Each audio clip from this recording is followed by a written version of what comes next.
Finally आज का SmackDown खत्म हो चुका है। तो स्मैकडाउन की एंडिंग बहुत तगड़े तरीके से खत्म हुई। तो हम बात करते हैं कि आज के स्मैकडाउन में क्या हुआ। सबसे पहले स्मैकडाउन की शुरुआत पॉल हेमन करते हैं और वो बोलते हैं कि अब रोमन रेंज ट्राइबल चीफ बन चुके हैं, अब वो आगे बढ़ना चाहते हैं। तो उनका अगला टारगेट तुम हो कोडी रोड्स। अब वो दोबारा अनडिस्प्यूटेड चैंपियन बनने वाले हैं और कोडी रोड्स को मैच के लिए चैलेंज करने वाले हैं। कोडी रोड्स डर मत, रोमन अचानक से तुम पे अटैक नहीं करेंगे या फिर अचानक से तुमसे मैच नहीं मांगने वाले। अगर लेमन बोलते कोडी रोड्स को, अगर कोडी रोड्स तुम्हें मुझे कुछ बोलना है तो तुम मेरे सामने बोल सकते हो। फिर जैसे ही कोडी रोड्स कुछ बोलने वाले होते हैं वहाँ केविन ओवेंस आ जाते हैं। केविन ओवेंस बोलते हैं और केविन ओवेंस देखने को मिलते हैं। फिर केविन ओवेंस बोलते हैं कि रोमन रेंज ने तुम्हारे साथ गद्दारी की है, ये देख पैसे। पॉल हेमन रोमन रेंज की तरफ से मैच मांगने आ गया और कोडी रोड्स को बहुत गुस्सा आता है और वो कोडी रोड्स को जाके मारने लगते हैं, केविन ओवेंस को कोडी रोड्स। फिर वहाँ पे अटैक करने के लिए आ जाते हैं जेकब फाटू, टामा टोंगा। फिर वहाँ उनकी मदद करने के लिए आ जाते हैं हमारे जिमी ऊसो। और जैसे जिमी ऊसो आते हैं वो वहाँ उनकी मदद करने के लिए पॉल हेमन की वो मसाया बन के आ जाते हैं हमारे कोडी रोड्स और जेकब फाटू को मारने लगते हैं। और जिमी ऊसो और जेकब फाटू मिलके वो कोडी रोड्स मिलके अपने भगा देते हैं जेकब फाटू टामा टोंगा को। और टामा टोंगा और जेकब फाटू भाई जैसे भगाते कोडी रोड्स वहाँ बाहर चले जाते हैं जैसे स्मैकडाउन के। उसके बाद भाई आउट ऑफ कंट्रोल हो जाते हैं हमारे जेकब फाटू बाहर जाने के बाद, मार पड़ने के बाद। उसके बाद आउट ऑफ कंट्रोल हो जाते हैं, बाहर सिक्योरिटी गार्ड्स को मार रहे होते हैं भाई बहुत ज़्यादा।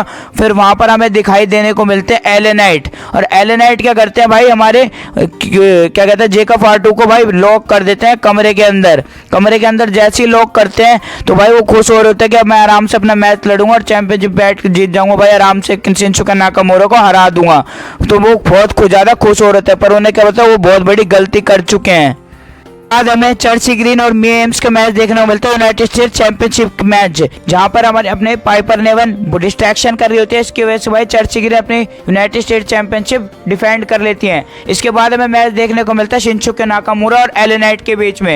ये मैच अच्छा खासा लंबा चला था, पर दोनों थक के जब नीचे गिर जाते हैं वहाँ जेकब फाटू आके एले नाइट के ऊपर अटैक कर देते हैं और कंट्रोल ले लेते हैं अपना सारा जेकब फाटू। फिर टामा टोंगा को बुलाते हैं और दोनों मिलकर मार रहे होते हैं एले नाइट को। फिर मसाया की तरह वहाँ पर कोडी रोड्स और जिमी ऊसो आ जाते हैं और ब्लड लाइन को मारने लगते हैं, सोलो सिकोर टामा टोंगा को। फिर वहाँ निकोल्डेस आके मैच अनाउंस कर देते हैं भाई, जिमी ऊसो और कोडी रोड्स वर्सेस टामा टोंगा और टांगा लोआ के बीच मेन इवेंट में देखने को मिलती है। वो कैंडिस लेरी को बोलते हैं कि चलो हम बधाई दे के आते हैं टिफनी को। बैकस्टेज साथ ही साथ हमें सेम टैग टीम, बहुत सारी टैग टीम की फाइट भी देखने को मिलती है नंबर 1 कंटेंडर के लिए। सबसे पहले जो मैच होता है वार गेम्स और ऑस्टिन थ्योरी और ग्रेसन वॉलर के बीच, जिसमें हमारी दी वार गेम ग्रेसन वॉलर और ऑस्टिन थ्योरी को हरा देती है। इसके बाद हमें एक और टैग टीम का मैच देखने को मिलता है जहां पर एंजल गार्डा और एम्बर्टो कैरियो जीत जाते हैं वाला मैच और नंबर 1 कंटेंडर बन जाते हैं। आज हमें टिफनी देखने को मिलती है और बोलती है मैं नया जैस को बेवकूफ़ बना रही थी और मैं सही मौके का वेट कर रही थी कि कब जैसे ही मुझे मौका मिले और मैं अपना कैश इन कर दूं मनी इन द बैंक्स और नया जैक्स को हरा के पिन कर दूं। मैं अब चैंपियन बन चुकी हूँ। फिर हमें वहाँ नया जैक्स देखने को मिलती हैं कि देख चैंपियनशिप को कंधे पे रख लेके घूमना कोई आसान काम नहीं है, बहुत जिम्मेदारी का काम है। यहाँ फिर इसके बाद चैंपियनशिप मुझे चैंपियन बना दे, ये मेरे साथ फाइट करके मैं तुम्हें आराम से हरा दूंगी। इसके बाद वहाँ पे बेली ये सब देखने को मिलते हैं और उन सबकी फाइट हो जाती है, न्यूमी वगैरह, बैंक ब्लेयर वगैरह।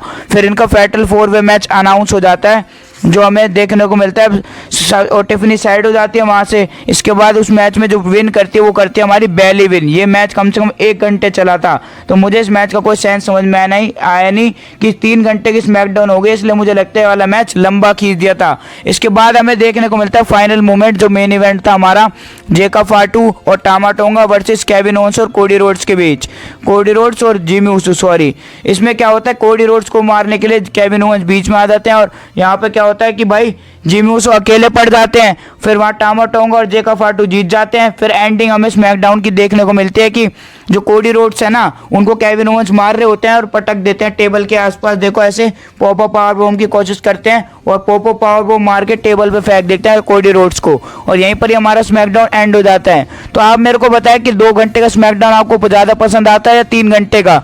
मुझे तो 2 घंटे का स्मैकडाउन ज़्यादा सही लगता था भाई, ये लंबा खींचने की कोशिश कर रहे हैं स्मैकडाउन को। तो आप बताएं कैसा था स्मैकडाउन?